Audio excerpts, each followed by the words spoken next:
natin sa atin si Mayor Escano. Ayan na, unti-unti na lumalabas sa mga kalidad para po tulong-tulong sa isang layunin para tayo magkaroon ng kasaganan, kapayapaan sa ating minabayan. Mayor, nasaan ka na? Go, Mayor! Maraming salamat! Sino dito ang mga senior citizens? Sino dito ang nakasaksi noong 1986, yung first EDSA Revolution? I am now 67 years old. In fact, halos ka-birthday ko ang presidente ngayon. Pero, nakakalungkot dahil hindi ko pa nakikita. Okay, alam niyo po kaya ako nakapunta dito ngayon. Hindi dahil sa may mga iniidolo ko. I am a former mayor sa Cebu, 2013 to 2019. Nakasaksi ako at nakita ko kung sino ang presidente noong 2016 to 2022, although ako ay hanggang 2019 lang. Nakita ko kung papaano, bakit niluklok ng Diyos at ng taong bayan ang isang presidenteng Bisaya, palamura, prangka magsalita, at hindi natin malilimutan yan. Noong panahon ng kampanya, sinasabi na niya, papatayin ko ang mga drug pushers, papatayin ko pati drug addicts.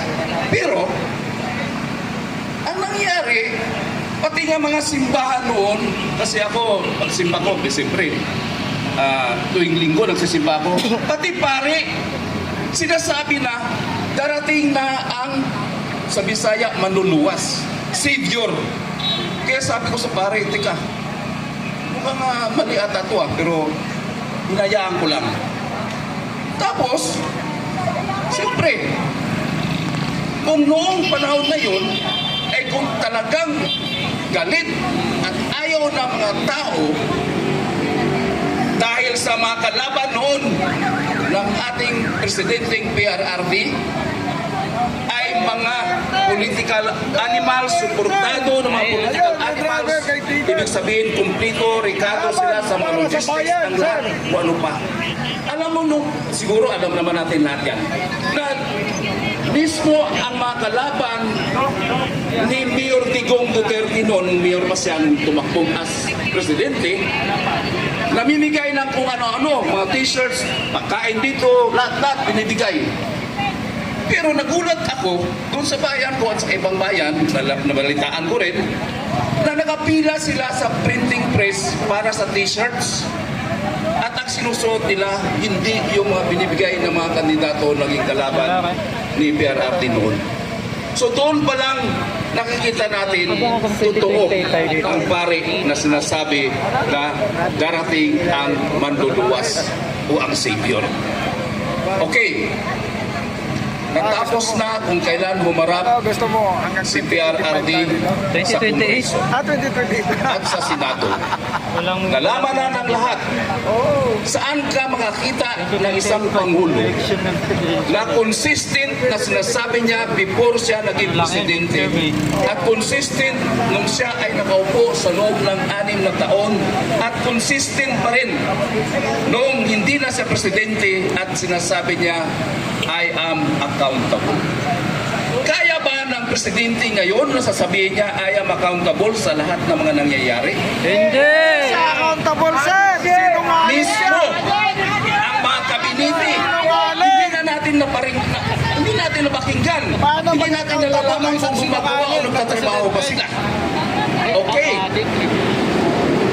Darating na tayo dito sa pag-usapan natin kung bakit nandito ako.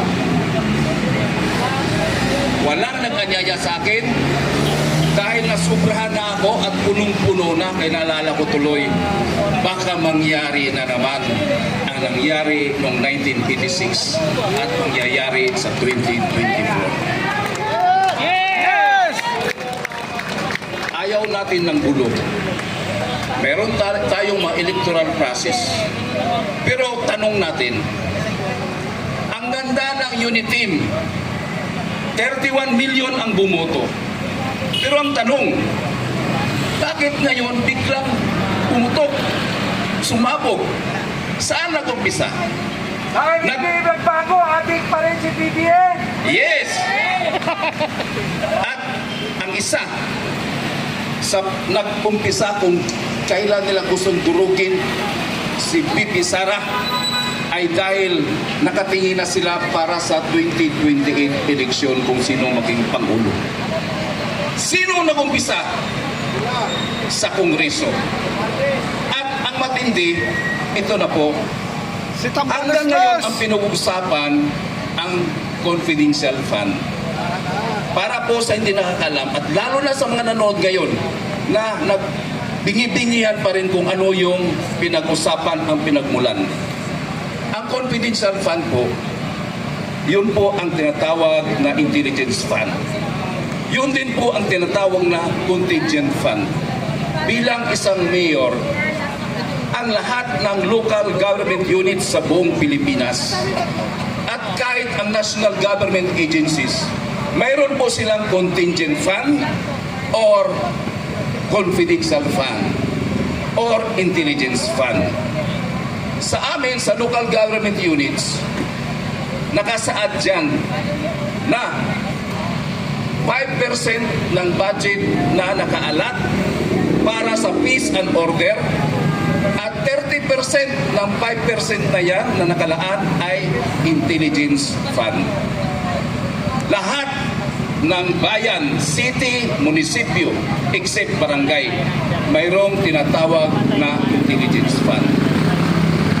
Ngayon, bakit sa dami-daming dapat pag-usapan, dapat iimbestigahan, nakatutok lang doon sa confidential fund na saan nag-umpisa?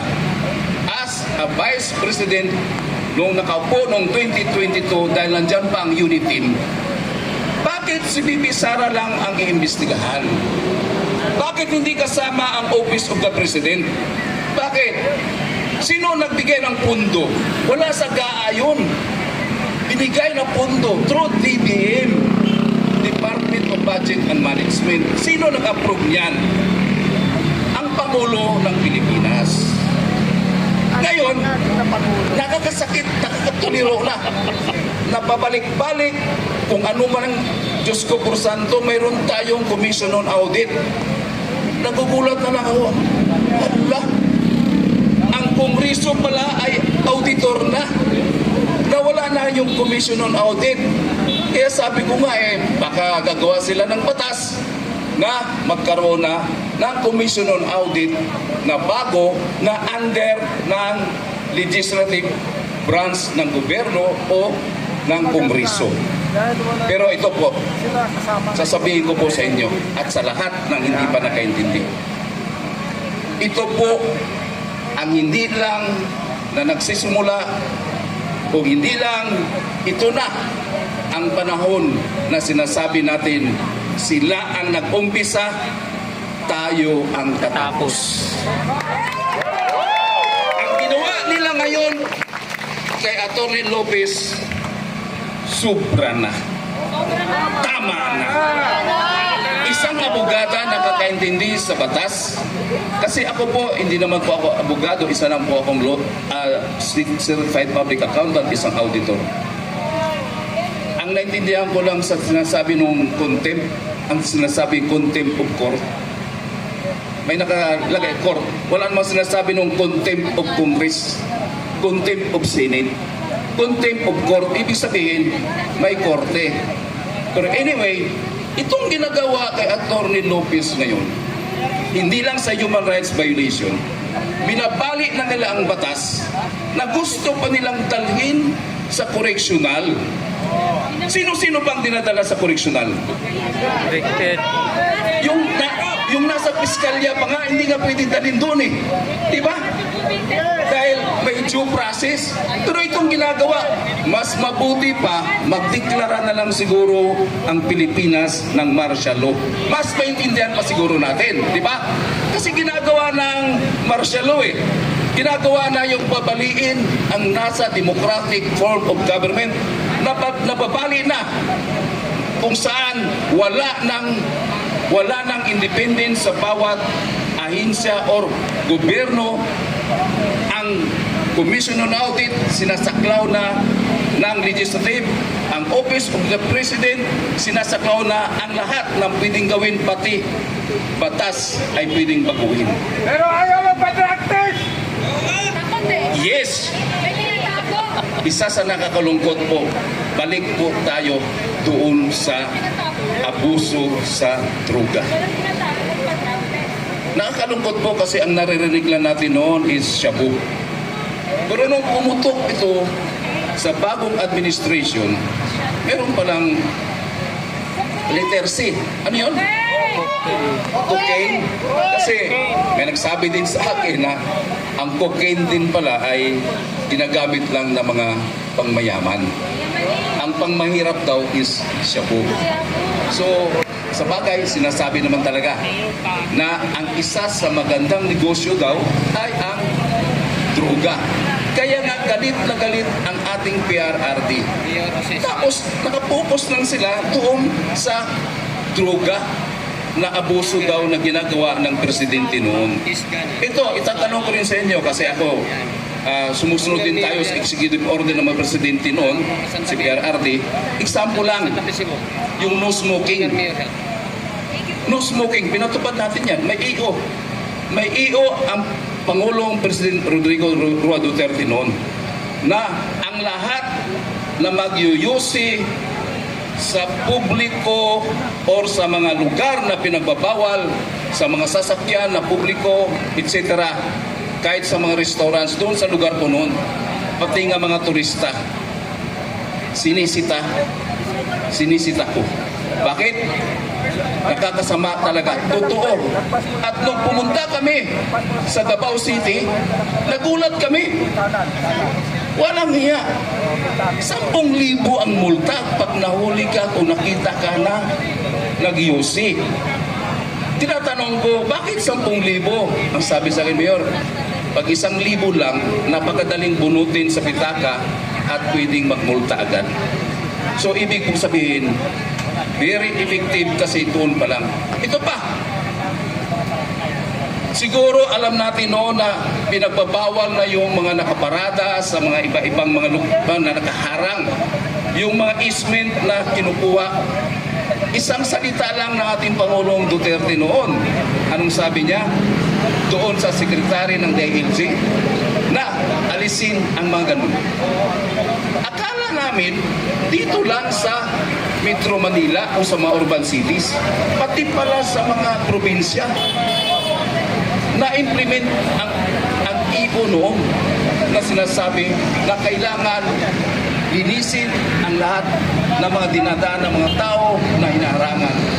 Marami nagagalit, pero mas marami ang natutuwa. Ito isa pa. Sa mga skyways, ilang presidente na hindi ma-implement, matupad-tupad. Kasi bakit? Sasabihin noon na, ay, hindi pwedeng gibain yan. Kasi nandyan ang mga nakakatira na mga nasa laylayan. Ay, hindi pwede yan kasi magigiba yung mga ganito. Eh, nung dumating ang PRRD, anong sabi?